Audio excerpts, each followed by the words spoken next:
सुप्रभात विद्यार्थियों, SS convent school YouTube पे आपका स्वागत है। कल अपन ने घटिका के बारे में पढ़ा था।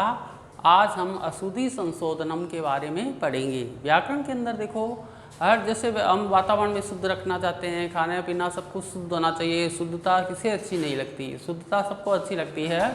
उसी प्रकार व्याकरण में, संस्कृत व्याकरण में भी शुद्धि का अत्यधिक महत्व है। शुद्धि से ही वाक्य शुद्ध बनेंगे। अशुद्धि संशोधनम, शुद्धि कस्मै न रोचते, यथा जीवन आहार व्यवहारादिषु सर्वत्र शुद्ध उपेक्षिता भवति, तथेत भाषा व्यवहारोपि शुद्धि इत्यते।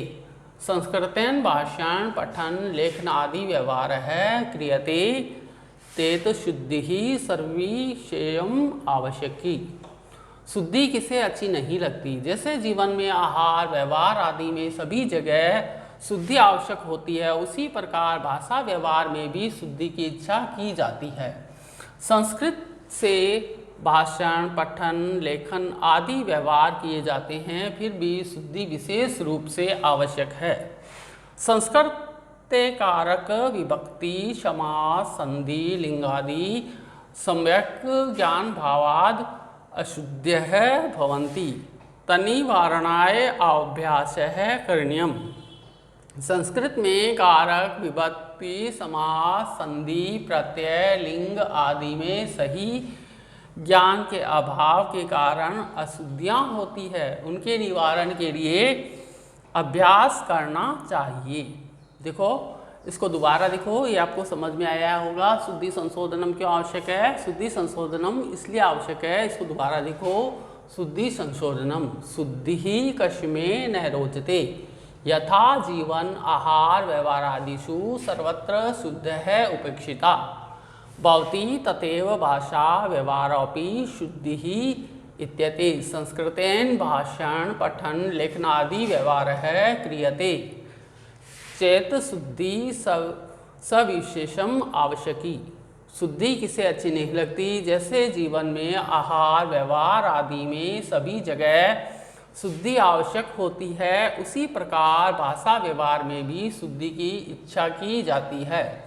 संस्कृत से भाषण पठन लेखन आदि व्यवहार किए जाते हैं, फिर भी शुद्धि विशेष रूप से आवश्यक है। संस्कृते कारक विभक्ति समास संधि लिंगादि समयक ज्ञानाभावाद अशुद्ध भवन्ति, तन्निवारणाय अभ्यास करणीय। संस्कृत में कारक विभक्ति समास संधि प्रत्यय लिंग आदि में सही ज्ञान के अभाव के कारण अशुद्धियाँ होती है, उनके निवारण के लिए अभ्यास करना चाहिए।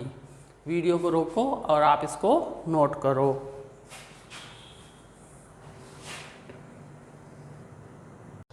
अशुद्धि संशोधनम, अशुद्धि संशोधन में अभी अपन पढ़ रहे थे विभक्ति विषयक अशुद्धि संशोधन। अब विभक्ति के विषय में अशुद्धि संशोधन को कैसे करते हैं? अशुद्धम और शुद्धम, ये अशुद्ध वाक्य और ये शुद्ध वाक्य है।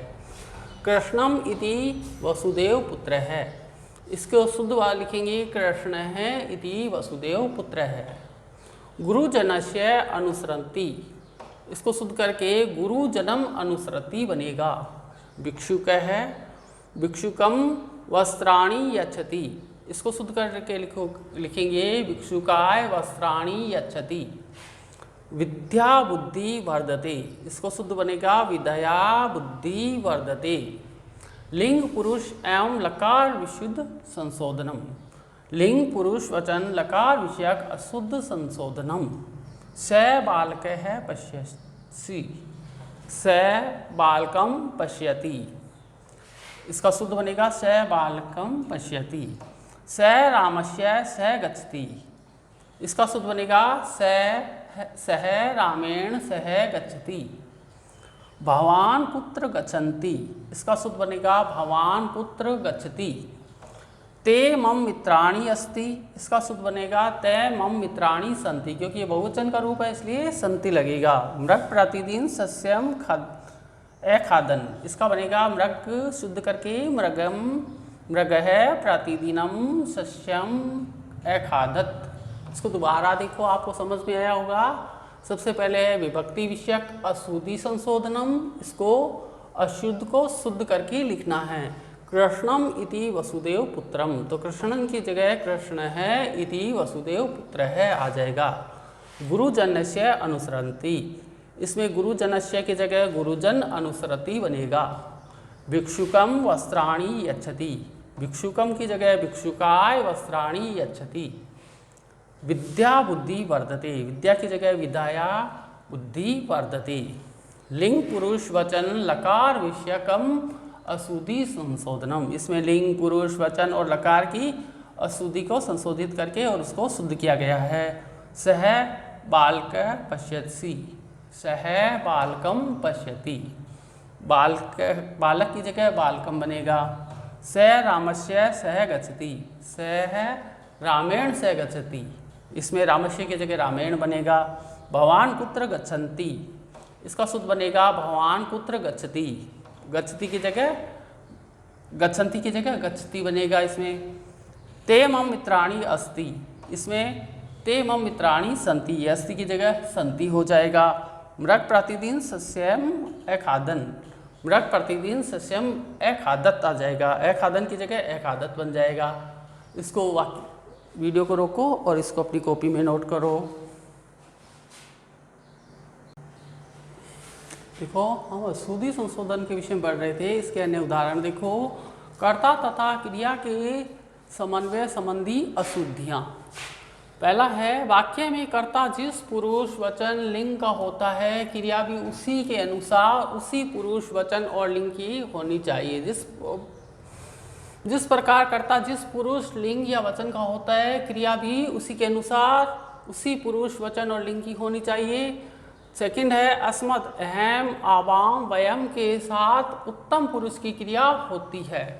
थर्ड वाला नियम है युष्मद, त्वम युवाम यूयम के साथ मध्यम पुरुष की क्रिया होती है।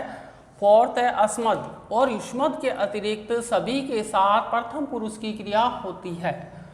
5 है आपके भवत, भवत मीन्स आपके साथ प्रथम पुरुष की क्रिया होती है।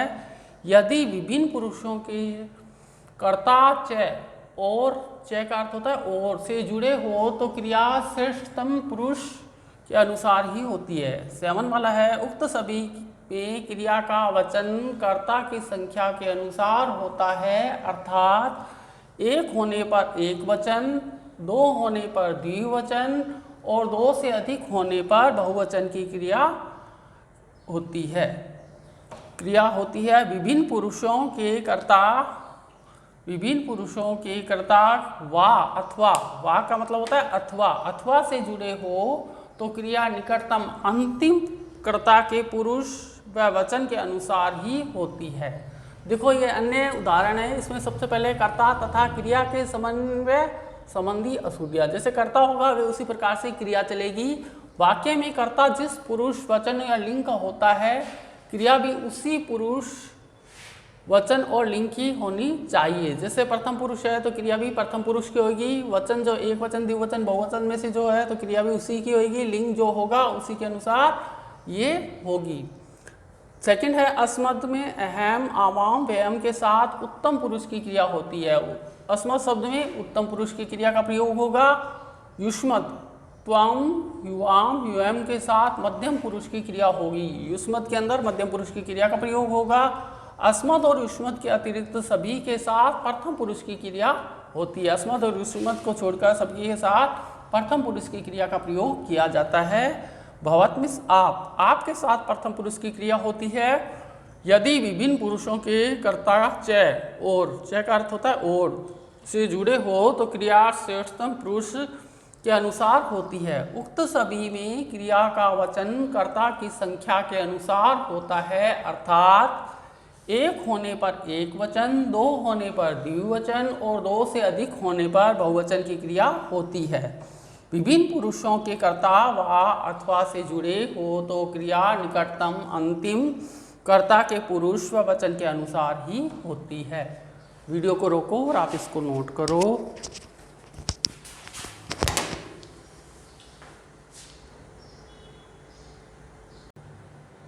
अशुद्धि संशोधन में देखो 4 पॉइंट आपके गणना संबंधी अशुद्धियाँ। गणना संबंधी अशुद्धियों में आता है संख्या का लिंग वचन भी विशेष्य वस्तु के अनुसार ही होता है। संख्या का लिंग और वचन विशेष्य के अनुसार ही होता है। जैसे एक है बालिका हस्ती, इसमें आएगा एका बालिका हस्ती, क्योंकि ये स्त्रीलिंग है इसलिए एका लगेगा। एक है फलम पतति, तो इसमें आएगा एकम फलम पतति। ये देखो नपुंसकलिंग है, इसमें एकम लगेगा। तस्य चत्वारि पुत्रा सन्ति, तो ये पुल्लिंग के अकॉर्डिंग है, तो ये पुल्लिंग के अनुसार इसमें तस्य चत्वारः पुत्र सन्ति, इसमें आएगा तस्य चत्वारि पुत्रा सन्ति, तो चत्वारि की जगह लग गया चत्वारः। विशेषण विशेष्य संबंधी अशुद्धियाँ, विशेषण का लिंग वचन भी विशेष्य के अनुसार ही होना चाहिए, अन्यथा अशुद्ध माना जाएगा। मृगा सर्वाः मृगा धावन्ति, इसमें सर्वा की जगह आएगा सर्वे मृगा धावन्ति। इमे फलानी मधुरा सन्ति, इसमें इमे और फलानी चेंज होगा, इसमें लगेगा इमानी फलानी मधुराणी सन्ति। पुरुष संबंधी अशुद्धियाँ, एक पुरुष संबंधी कौन कौन से अशुद्धियाँ वो देखो। संस्कृत में कर्तवाच्य के वाक्यों में तिङः क्रिया का पुरुष तथा वचनकर्ता के अनुसार, कर्ता के पुरुष और वचन के अनुसार ही होता है। कर्ता का जो पुरुष और वचन होगा उसके अनुसार ही इसका पुरुष और वचन होएगा। मयूरा नृत्यत, इसमें आएगा मयूरा नृत्यन्ति।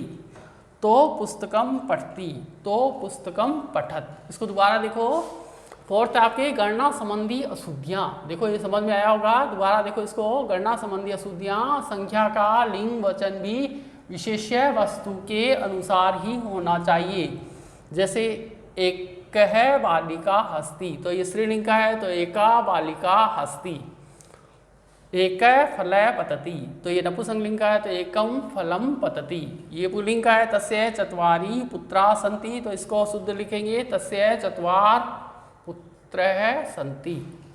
विशेष्य विशेषण संबंधी अशुद्धियाँ, विशेषण का लिंग वचन भी विशेष्य के अनुसार ही होना चाहिए, अन्यथा अशुद्ध माना जाता है।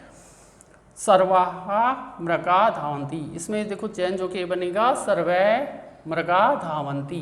इमे फलानी मधुरा सन्ति, इसमें इमे और मधुरा दोनों चेंज होंगे। इसमें देखो नपुंसकलिंग में इमानी फलानी मधुराणी सन्ति, ये नपुंसकलिंग का और बहुवचन का है, तो इमानी फलानी मधुराणी सन्ति।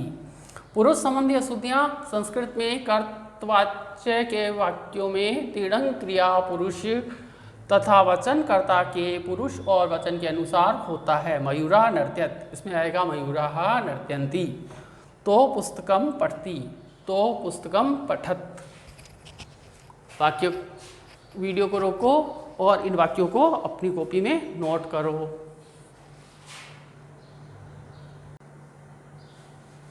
देखो शुद्धि संशोधन में 7 वाला है, आपके 7वां नियम है या 7वां नियम है लकार संबंधी अशुद्धियाँ। लकार संबंधी अशुद्धियाँ, वाक्य को समझकर उचित लकार का ही प्रयोग करना चाहिए। जैसे सह स्वः नगरम गच्छति, इसकी सह स्वः नगरम गमिष्यति, गच्छति की जगह बन जाएगा गमिष्यति। त्वम अधेव ग्रामम गच्छति, त्वम अधेव ग्रामम गच्छ, गच्छति की जगह बन जाएगा गच्छ। अहम हम चित्रपटम दृश्यामि, अहम हम चित्रपटम अपश्यत, दृश्यामि की जगह अपश्यम। कारक संबंधी अशुद्धियाँ, कर्ता कर्म आदि कारकों में उचित विभक्ति का प्रयोग भाषा की शुद्धता के लिए उपेक्षित है तथा उपपद विभक्तियों का भी ज्ञान परम आवश्यक है, अन्यथा वाक्य तो अशुद्ध होता ही है, साथ ही अर्थ का अनर्थ भी हो जाता है। यहाँ सभी विभक्तियों के उदाहरण पृथक पृथक दिए जा रहे हैं।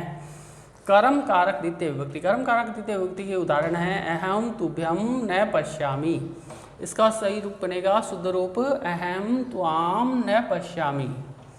ग्रामस्य परितः जलम अस्ति, इसका शुद्ध रूप बनेगा ग्रामम परितः जलम अस्ति। इसको दोबारा देखो, लकार संबंधी अशुद्धियाँ, वाक्य को समझकर उचित लकार का ही प्रयोग करना चाहिए। सह स्वः नगरम गच्छति, सह इसका शुद्ध बनेगा सह स्वः नगरम गमिष्यत, गच्छति की जगह गमिष्यति बनेगा। त्वम अधेव ग्रामम गच्छति। इसका सही शुद्ध रूप बनेगा त्वम अधेव ग्रामम गच्छ। अहम हम चित्रपट दर्शयामि। इसका शुद्ध रूप बनेगा अहम हान चित्रपटम अपश्यत। दृश्यमि की जगह अपश्यम।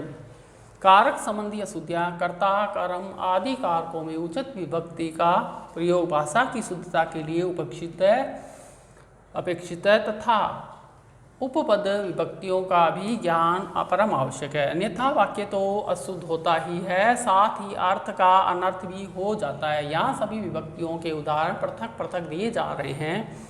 कर्म कारक द्वितीय विभक्ति अहम तुभ्यम न पश्यामि। इसका शुद्ध रूप बनेगा अहम त्वाम न पश्यामि। ग्रामस्य परित जलम अस्ति। इसका सूत्र बनेगा ग्राम परित जलम अस्ति। इसमें कारक संबंधी अशुद्धि के बारे में पढ़ रहे हैं। इसमें अपने प्रथम कर्ता कर्म कारक के बारे में पढ़ा। अब इसको देखो प्रथम विभक्ति पढ़िए आपने, अब प्रथम और द्वितीय विभक्ति पढ़िए। अब नेक्स्ट आपकी विभक्तियां पढ़ेंगे। अशुद्धि संबंधी विभक्तियों में अपन तृतीय विभक्ति पढ़ रहे हैं। सेकंड पॉइंट आपकी तृतीय विभक्ति। इसमें कारक संबंधी अशुद्धियाँ। कारक होता है जो साधन जिसको अपन प्रयोग किए जाते हैं। राम राम है, रामात रावण है, हनंती। राम है सरात रावणम हनंती। राम सरेण रावण हंती।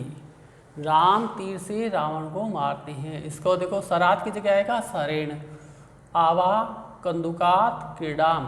आवाम कंदुकेन क्रीडाम। हम गेंद से खेलते हैं। चतुर्थ विभक्ति है संप्रदान कारक संबंधी अशुद्धियाँ। संप्रदान कारक में होता है जिसको देने का भाव होता है। धनिक निर्धनम भजन ददाति। धनिक निर्धनाम भोजन ददाति।